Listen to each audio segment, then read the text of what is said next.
Magandang araw mga kaibigan. Bigyan natin ng reaction of opinion itong post ng GMA News. Barado ang EDSA. Maliban sa White Plains Avenue, EDSA White Plains, hindi na madaanan ng mga sakyanan matapos na harangan ng mga individual mula sa hindi pa tukoy na grupo. Ang kanila umanong ipinaglalaban ay para sa bayan. Pinakiusapan sila ng mga pulis na huwag barahan ang EDSA, pero hindi sila nakinig. Oy, delikado na ito. Kawawa ang taga Metro Manila. Pero mo yan, may lakad ka ngayong araw, hindi ka makadaan. So, sinerch ko dito sa Google. Is it true na binarahan at EDSA ang mga tao ayaw umalis? Hindi nila sundin ang utos ng pulis. Sagot, yes, it is entirely true. Massive anti-corruption and sectoral rallies occupied a major stretch of EDSA. The crowd swelled to thousands of people, causing severe gridlock traffic and prompting law enforcement to order the closure of major lanes. Massive turnout, dito, protest, including anti-corruption assemblies and gatherings near the EDSA People Power, drew a crowd of more than estimated around 7,000 people.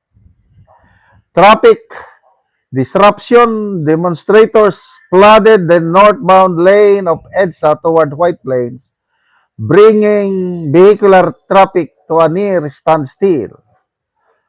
Police initially attempted to appeal to the demonstrators not to block the entirety of EDSA, specifically noting that rallies were being held without the necessary local government unit permits. Such groups refuse initial requests from authorities to clear the roads, resulting in tense standoffs before authorities manage to negotiate opening a lane for stranded motorists. Metro Manila Development Authority personnel were deployed to tow illegally parked vehicles, set up safety cones for the pedestrians, and route vehicles to alternate pathways. So, ano ito? Sana, wag naman magkagulo. Dapat peaceful protest lang. Ako, ayoko yung ganyan. Mag-protest, mag-rally. Dapat, wag niyong barahan ang ano. Huwag barahan ang EDSA. Apektado ang lahat. Kaya lang, bakit ginagawa nito? Hindi pa malaman kung sino itong mga grupong ito. Nagkataon, ngayon ding araw ay ang Iglesia ni Cristo. May surprise rally sila dyan din sa EDSA. And I don't believe, opinion ko lang ito, hindi yan gagawin ng Iglesia ni Cristo. Very peaceful group itong Iglesia ni Cristo. Ayaw nilang mandamay. Yung mga ganyan. So, kung hindi yan members ng Iglesia ni Cristo, sino ngayon yung mga grupo na yan? Dahil palaban matitigas ang ulo. So, anong ibig sabihin nito? Sa nakikita ko, taong bayan galit na galit na. Para bang bulkan na konting ano na lang, masyado nang mainit sa loob ng bundok at darating ang panon, puputok yan. It's a social volcano.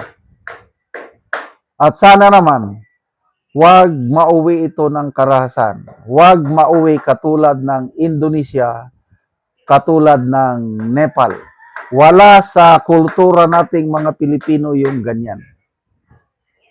Kung may nangyari noon, EDSA 1, ilan yun? Millions ang nagprotesta at napatalsik ang Marcos Sr.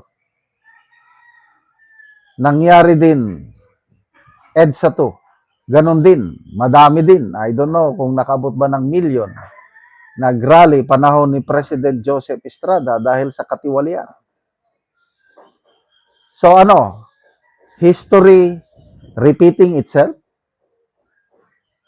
Na kung ganon, basta wala lang mamamatay. Kasi EDSA 1 and EDSA 2 were all peaceful revolutions. Dapat kasi ang ating gobyerno, wag naman masyadong alata. Alatado na eh, ginagawa ngayon. Pagko-cover up sa grabing corruption.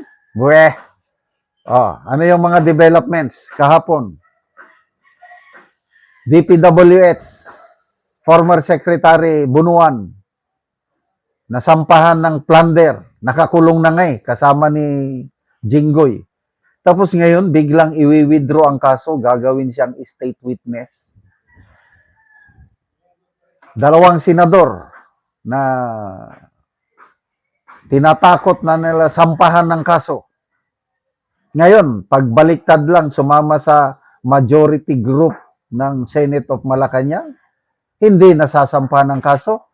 Paliwanag ng ombudsman, hindi pa daw hinog. Hindi daw nila tinanggap yung findings ng DOJ. Tapos, magsisimulang ombudsman ng sarili investigasyon. We were not born yesterday. Huwag nyo naman masyadong utuin ang taong bayan. Kasi, ulitin ko, pag napuno ang salop ng taong bayan, huwag kayong magsisi. So sana, marisolba ito at hindi sana mauwi ito ng karahasan. Peaceful rallies lang tayo, mga kababayan. Salamat mga kaibigan sa inyong pagsubaybay sa channel na ito. Nakakatulong kayo ng malaki sa tribong Talandig ng Bukidnon dahil ang income natin sa channel na ito is pantulong sa tribo. Namimigay tayo ng libreng yero at pako para makapagpatayo sila ng mas maayos na tirahan. Panoorin niyo ang video na ito. Na anak ko diri sa balay ni Roslyn Tumuluan. So taga Masimag, Purok 3, Tagbak, Talakag, Bukidnon. So muna ni siya ang itsura sa iyang atop nga mga buslot na kaayo. So muna ni siya ang natagaan namo og gero nga napulo ka buok nga digis. Sumpay lang daw ni ilang atop. So mag-atop na ni sila karon sa gitabang sa ilaha nga yero. So mauna ni ang yero nga gitabang.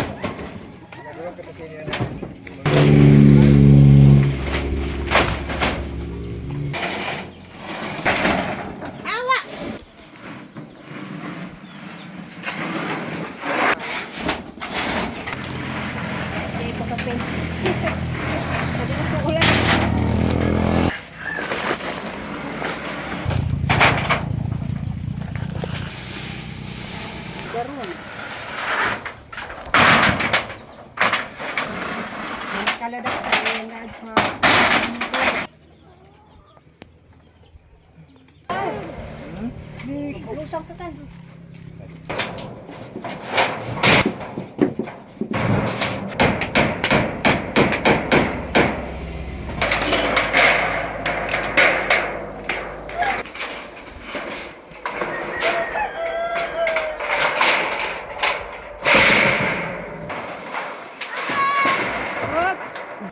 Ayo manidega rabi asin. O karon naman nagid sa pag-atop ang ginatabang nga yeros makita gid nato nga nakaatop na gid siya. Salamat sa Ginoo nga napulihan ako nga atop. 30 na katuig. Ay no. Oo, 30 na to katuig ante. Oo. So unsa ri ante ang inyong trabaho lang? Musura. Muso kung walay mamusuhan, Kaon ra taw kamuti. kamote. Nagani nga pagtabang sa amo, hinaot unta nga magpadayon ng tabang sa amo. Oo, salamat kayo, ante. Salamat kaayo sa sin. Mm-mm. Kakaayo akong atop. Dili na may maulanan. Salamat kaayo.